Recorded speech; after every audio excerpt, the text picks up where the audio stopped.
Une trêve est de mise. Yuru tient le dirigeant des opérations par la gauche, mais vaut mieux éviter de se faire écraser par derrière. Au moins, on a une mise en bouche des batailles dans l'œuvre. Yo, bien le bonjour à tous, j'espère que vous allez bien, ici Spriganek. Ça fait un moment que je n'ai pas parlé de Yomi no Tsugai, alors ne perdons pas de votre temps et revenons sur les deux derniers épisodes. Alors que Yuru accepte le deal de Jin pour aller voir Asa au lieu de la laisser venir, en même temps, il n'avait pas trop le choix. Par contre, si Jin était venu avec l'intention de le tuer, il ne serait peut-être déjà plus de ce monde. Yuru, en tant qu'élément de la chaîne alimentaire, chasseur comme chassé, tel une bête sauvage, a pu développer des sens lui permettant de savoir qui veut sa mort ou pas. Et en fonction de ses intentions, il y réagira automatiquement. Ça me rappelle d'ailleurs Ichi the Witch que j'ai lu récemment, tu veux dire hier, à 78 chapitres de bonheur, où le protagoniste est un chasseur introduit dans un monde de magie, où l'activité principale est, vous l'aurez deviné, la chasse d'êtres magiques, dangereux ou pas pour l'homme. Et Ichi, le protagoniste comme Yuru, s'en prendra à ces bêtes magiques plus ou moins violemment selon leurs intentions. Enfin bref, ils se rendent alors vers le manoir des Kagemori, toujours filé par le Tsugai chien.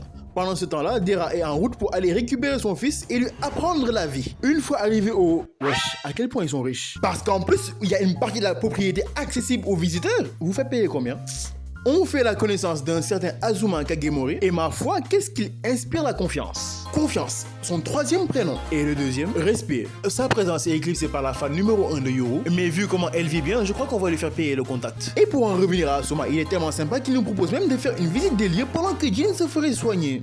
Mais bien sûr, même si tu veux aussi, comme c'est compris directement dans le service, pas besoin de tourner autour du pot.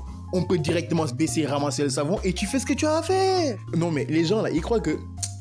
On finit tous à l'infirmerie qui servira de point de discussion et Asa raconte un peu ce qu'elle essaie de leurs parents jusqu'à aujourd'hui. Bien sûr, avant on a quelques petites scènes drôles entre le sauvageon qui pense qu'avoir une machette sur lui c'est normal, alors que je pense qu'on l'avait déjà un peu prévenu, et la femme de son frère qui va nous rendre très riches. Après que la question sur les parents soit posée, cela jette un froid. Asa laisse Jin répondre, preuve de sa totale confiance, et celui-ci nous explique qu'après leur fuite, ils ont confié Asa au Kagemori car il fallait pour leur mère, qui est originaire du bas monde, plus précisément de Okinawa, une île du Japon accessible uniquement par bateau ou par avion, faire signe de vie auprès de ses parents car techniquement, cela fait un certain nombre d'années qu'elle est portée disparue. C'était également l'occasion pour elle de leur parler de son mariage et de ses deux enfants, sauf que...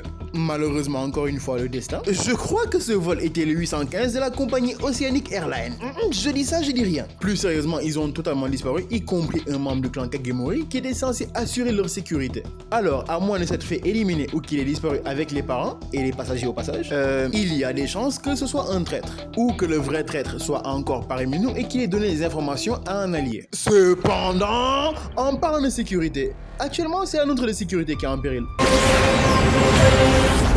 Des Tsugai ont semble-t-il infiltré le manoir Kagemori qui, au vu des réactions, n'est pas censé être possible. Cela suppose qu'il y a une barrière qui repousse ou détecte les intrus. Les jumeaux, eux, se sont fait absorber par une paire de Tsugai. Une fois fait, ils tentent de s'enfuir, mais il devra subir le poids d'une tortue, bloquant toute tentative. Asa comme son frère depuis tout petit ont pris l'habitude d'avoir des visiteurs assez tendus. Tout ça pour les tuer et obtenir union et délivrance. Il y a de quoi avoir peur mais ils se sont vite habitués. Cependant, ce qui fait réellement peur à Asa, ce qu'elle craint le plus, c'est d'être seule dans le noir.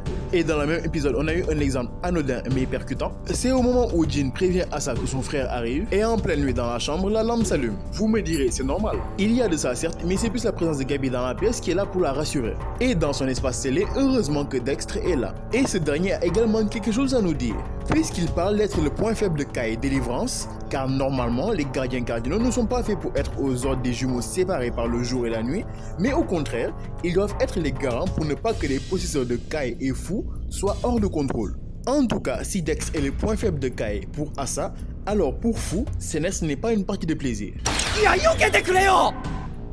Bref, s'ils sont enfermés, c'est qu'il s'agit d'une barrière, et nous les barrières, on les brise.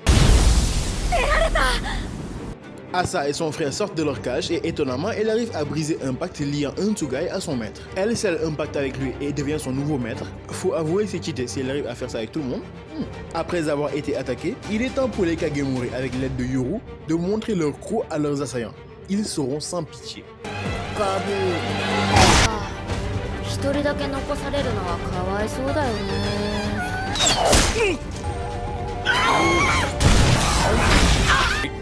お疲れ様。